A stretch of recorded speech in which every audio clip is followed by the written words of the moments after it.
100 में आप सभी का स्वागत है। लेकिन इससे पहले दिल्ली से एक बड़ी खबर आ रही है। पटियाला हाउस कोर्ट में डेथ वारंट पर सुनवाई टल गई है। 7 जनवरी को डेथ वारंट पर अब इस पर सुनवाई होगी। आज चारों दोषियों के खिलाफ डेथ वारंट जारी नहीं होगा। तो हम आपको बता दें, इस वक्त दिल्ली से बड़ी खबर आ रही है। निर्भया मामले पर पटियाला हाउस कोर्ट में डेथ वारंट पर सुनवाई टल गई है। अब 7 जनवरी को डेथ वारंट पर सुनवाई होगी।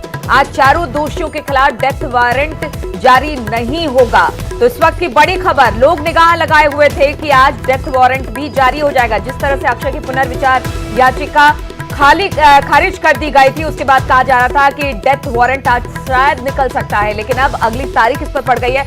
सुशील दिल्ली से हमारे साथ हमारे संवाददाता जुड़ गए। सुशील, क्या खबर मिल रही है? अब जो डेथ वारंट पर अगली सुनवाई की तारीख पड़ गई है। दाखिल करना है, क्यूरेटिव उनको फाइल करना है, इसीलिए उनके वकील बार बार ये कह रहे थे कि उनके पास कानूनी अधिकार है, उसका प्रयोग करें। लेकिन आज जो सेशन जज है, उन्होंने सुनवाई के दौरान ये साफ कर दिया है कि आज से 7 दिन का समय उनको दिया जाता है। इस 7 दिन के बीच में वो अपना जो लीगल रेमेडीज है, चाहे वो दया याचिका हो, चाहे वो क्यूरेटिव हो, इन तमाम चीजों को दाखिल करें और अपनी जो लीगल रेमेडीज है उसको शुरू कर दें। तिहाड़ के अधिकारी को आज सेशन कोर्ट ने आदेश दिया है कि वो आज ही तमाम दोषियों को ये नोटिस जारी कर लीगल रेमेडीज का प्रयोग करने के लिए बताएं, और ये समय अभी से शुरू होता है। उन्होंने ये भी कहा है कि इस पूरे मामले में तमाम जब लीगल रेमेडीज कंप्लीट हो जाएगी तभी हम उनको इस पूरे मामले में डेथ वारंट जारी करेंगे। फिलहाल आज अभी कन्विक्ट से वीडियो कॉन्फ्रेंसिंग होगी, उसमें भी उनसे बात होगी।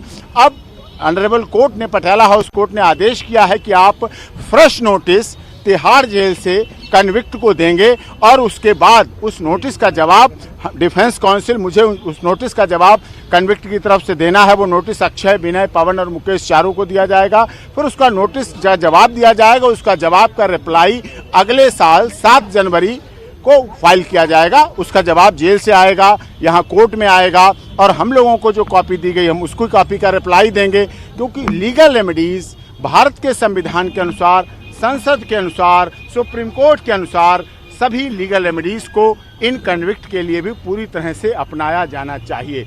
और इस केस की जो आज सुनवाई हो गई, आज सुप्रीम कोर्ट में भी सुनवाई हो गई। किसी तरह से भागते भागते आप देख रहे हैं, आप लोग भी भाग रहे हैं, हम भी भाग रहे हैं, भागते भागते यहाँ पहुँचे हैं। अब यहाँ पहुँचने के बाद उसमें यहाँ की कोर्ट ने इस केस की सुनवाई अगले 7 जनवरी के लिए निश्चित किया। चारों का स्टेटस बताइए कि क्या प्ली का स्टेटस है अभी तक, क्योंकि प्ली को लेकर के ही कंफ्यूजन जारी है।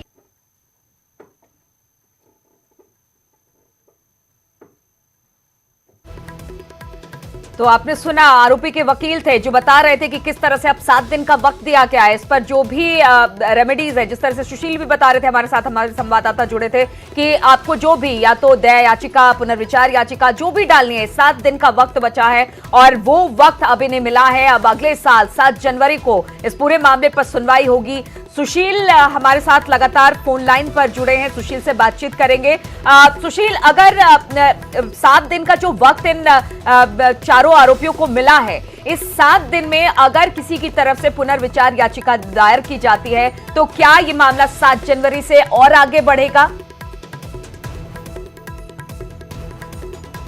लगता है सुशील से हमारा संपर्क नहीं हो पा रहा है, लेकिन हम आपको बता दें, इस वक्त की बड़ी खबर, पटियाला हाउस कोर्ट में डेथ वारंट पर सुनवाई टल गई है। अब 7 जनवरी को डेथ वारंट पर सुनवाई होगी। आज चारों दोषियों के खिलाफ डेथ वारंट जारी होना था। निर्भया का पूरा मामला है। आज अक्षय की पुनर्विचार याचिका पहले खारिज की गई, फिर कहा गया कि पटियाला हाउस कोर्ट में इस पर सुनवाई होगी डेथ वारंट पर। लेकिन अब डेथ वारंट की अगली तारीख 7 जनवरी पड़ गई है। सुशील हमारे साथ जुड़ गए। सुशील, आपसे समझना चाहेंगे, जो 7 दिन का वक्त इन आरोपियों को मिला है, उस 7 दिन में क्या ये पुनर्विचार याचिका अगर इन चारों की तरफ से कोई भी एक डालता है तो क्या जो डेथ वारंट की समय सीमा है, अगर मानिए 7 तारीख को सुनवाई होती है, तो क्या ये आगे बढ़ेगी, फिर ये थोड़ा लंबा प्रोसेस खिंचेगा?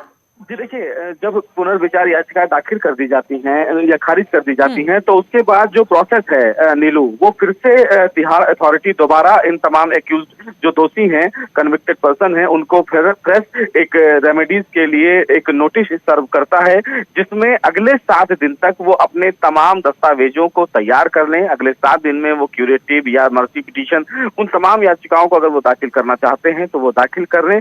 वो 7 दिन उनको मिलता है। चूंकि अक्षय की पुनर्विचार याचिका को खारिज कर दिया गया है। मुकेश की दया याचिका उसने कहा है कि हम नहीं दाखिल करेंगे, लेकिन आज उनके वकील कह रहे हैं कि वो मर्सी पिटीशन फाइल करेंगे। तो आज से फिलहाल तिहाड़ अथॉरिटी उन तमाम जो कन्विक्टेड दोषी हैं उनको एक फ्रेश नोटिस जारी करेगा। उसके 7 दिन के भीतर जो तमाम दोषी हैं वो अपने लीगल रेमेडीज का प्रयोग करेंगे। 7 जनवरी को कोर्ट इस मामले पर दोबारा सुनवाई करेगा।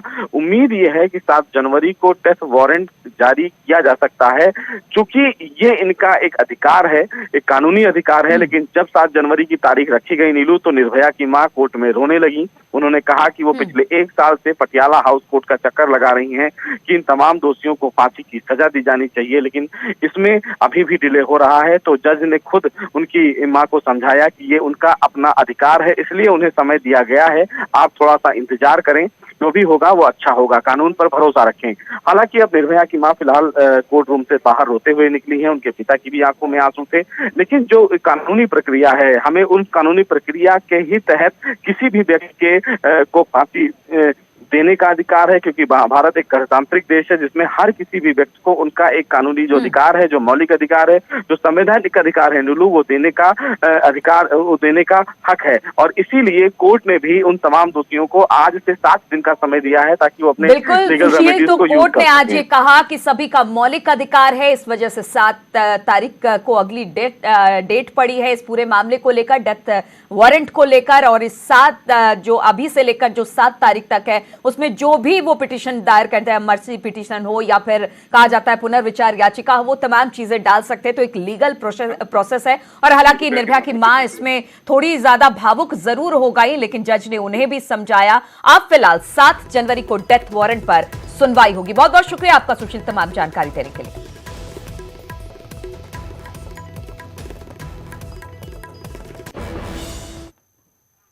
और मुश्किलों में घिरा आजम खां का परिवार। आजम, उनकी पत्नी, बेटे के खिलाफ कुर्की का नोटिस जारी हुआ है। अब्दुल्ला आजम के 2 जन्म प्रमाण पत्र का मामला है। आज होना था कोर्ट में तीनों को पेश, कोर्ट में पेश नहीं होने पर कुर्की का नोटिस अब जारी कर दिया गया है। 24 जनवरी को अब अगला सुनवाई की तारीख जो पड़ी है वो 24 जनवरी की पड़ी है। तो आज तीनों को कोर्ट में पहुंचना था, लेकिन तीनों कोर्ट में नहीं पहुंचे। तो मुश्किलों में घिरा आजम खां का परिवार। आजम, उनकी पत्नी, बेटे के खिलाफ कुर्की का नोटिस जारी हुआ है। अब्दुल्ला आजम के 2 जन्म प्रमाण पत्र का ये पूरा मामला है। आज कोर्ट में तीनों को पेश होना था, लेकिन वो आज कोर्ट में पेश नहीं हुए, जिसके बाद कुर्की का नोटिस जारी हुआ। अब इस पर जो अगली तारीख पड़ी है वो 24 जनवरी की है।